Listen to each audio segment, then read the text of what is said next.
पण एवढे एक करा, खूप वक्ते बोलणार आहे, कमळ फुलू देऊ नका.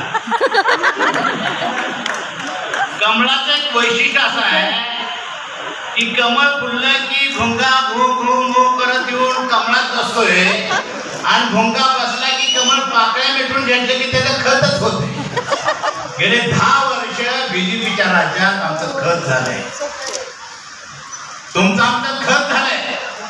या देशातला शेतकरी सुखी नाही, कष्टकरी सुखी नाही, दलित सुखी नाही, कारखानदार सुखी नाही, कामगार सुखी नाही.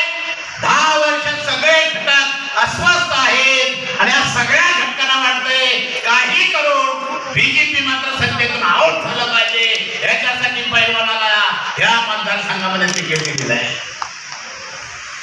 काय केलं बीजेपीनं गेल्या 10 वर्षामध्ये? काय केलं?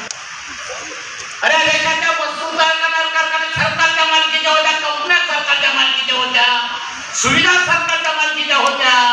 या सगळ्या सुविधा हे बीजेपीवाले खाजगी करत चालले. काय सुविधा आहे तुमच्या? बँक तुमची सुविधा आहे, एलआयसी तुमची सुविधा आहे, विमान तुमची सुविधा आहे, एसटी तुमची सुविधा आहे, रेल्वे तुमची सुविधा आहे, शाळा कॉलेज महाविद्यालय तुमच्या सुविधा आहे. या सगळ्या सुविधा बीजेपीनं खाजगी केल्या. पूर्वी हा सरकारच्या मालकीच्या होत्या, पोरं शिकत होती, नोकरीला लागत होती, सरकारी म्हणून पगार घेत होती, रिटायर झाले तर पेन्शन घेत होती.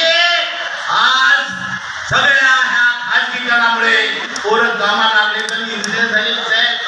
इंजिनियर झालेली पोरं पुण्यामध्ये 10-15 रुपये लाभायला. अरे रस्ता उकरून लमान जगत होता, रस्ते सुद्धा खाजगी झाले.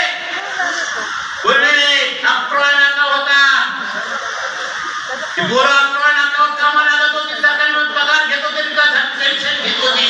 आला येता टोल नाका खाजगी.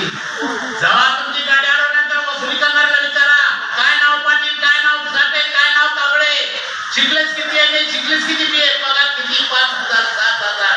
कसं जगायचं? प्राथमिक शाळा ह्यांनी खाजगी केल्या.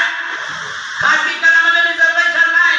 त्या सांगतो या देशात महाराष्ट्रात दलित मुस्लिम आम्हाला देखील नाही झाल्या तर आमचं एकच स्वप्न आहे, वाटतं ते झालं तर बीजेपी सत्तेतून आउट झाला पाहिजे. याच्यासाठी कंबर कसलेली आहे. महाविकास आघाडी त्याला पर्याय. माझ्या बांधवांना मी हात विनंती करतो, मताची विभागणी टाळा, मताची विभागणी टाळा. वाटतं ते झालं तर महाविकास आघाडीनं जो उमेदवार डिक्लेअर केला त्यालाच मतदान झालं पाहिजे. चुकून जर कमळाला तुमचं बोट गेलं तर घरात येऊन ते बोट फासा, पुढून टाका बोट. एवढी चीड तुमच्या मनामध्ये आली पाहिजे. वाटतं ते झालं तर चंद्रहार पाटीललाच महाविकास आघाडीचा उमेदवार निवडून कसा येईल त्याच्यासाठी आपण प्रयत्न कराल अशी अपेक्षा व्यक्त करतो आणि माझं लावलेलं भाषण पुढे करतो. जय भीम.